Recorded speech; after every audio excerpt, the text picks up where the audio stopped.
Hey guys, Rix here, and today I'm coming back at you with another update on the Naboo Imperial base mock. I think that that's fairly obvious based upon what you see in front of you, but what is new is that I have actually removed all of the minifigures and a lot of the accessories from the buildings. If I can move my camera here, you can see up here, none of the crates and such, and over there, there's just a few of the remaining crates. But the vast majority of time that I've spent over the past week has been building out the terrain and the buildings. I think that's fairly obvious. As you guys can see, I worked on adding a little bit of height to the build. Over here, I created this hill. It's kind of in this dark tan and medium nougat, mainly in that dark tan. It utilizes some snot techniques, nothing advanced at all, but you know what? I'm decently proud of how this hill came out, especially since it really was one of my first actual attempts at building a decent sized hill using some of those techniques. I also, played off a whole bunch more of this main area. As you can see, I kind of built up the path leading to this building in the back here, which I've created kind of this simple design. Now, if I show you a little bit more closer, you can see this kind of like piping design going outside. I've seen this a couple times in some other people's builds, and I really liked it. I can't remember exactly who I had seen it from, but I think that I just thought that it looked really nice. If you guys know for sure where this technique came from, you can go ahead and give them a shout out in the comments. I just can't remember. As you can see here, the front of this building is still slightly unfinished. Just, you can see there's no door. I do have the studs waiting for a door. It's just not quite available. I'm waiting for some stud shooters that I'm actually going to put in there, and it's essentially going to be right here and right here. They're going to be on their side, and actually I saw a technique that was pretty cool for using stud shooters for kind of a door.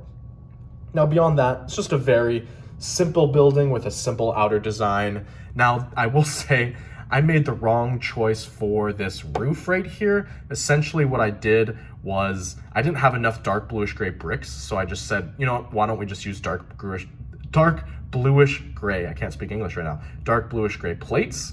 I was just like, that'll be just the same thing. Definitely wasn't the same thing. It was very difficult to have this all stay together. It's very flimsy, and it used so many dark bluish gray 1x2s. I do not know why I did this. It's really a mystery, if I'm being honest. It didn't really work, and it could look a whole lot better if I had the bricks. But you know what? It's finished. It's what it is. I'm just gonna move on from that. Over here, I don't think that there's much changed about this building, save for maybe the addition of this vent on the outside. Nothing, nothing else super special. Definitely, again, I think that I've showed this off in the past, but I am proud of this floor technique right here, where you kind of leave some studs exposed below some tiles to kind of create a depth texture almost to it. I think that it actually came out pretty well, and I'm relatively proud of that. In terms of the minifigure situation, I know that a lot of you really enjoy kind of seeing the minifigures that I've been getting and collecting, and that might make an appearance in this mock. And so I've been I've been debating for a long time whether I should include these minifigures, and I think I've come to the point where I actually might. So the first is this Imperial officer. So he's one of the most expensive kind of generic Imperial officers. I believe that he only came in the UCS Star Destroyer, and he's, I believe, the lowest rank Imperial officer you can actually find. I think it's a lieutenant.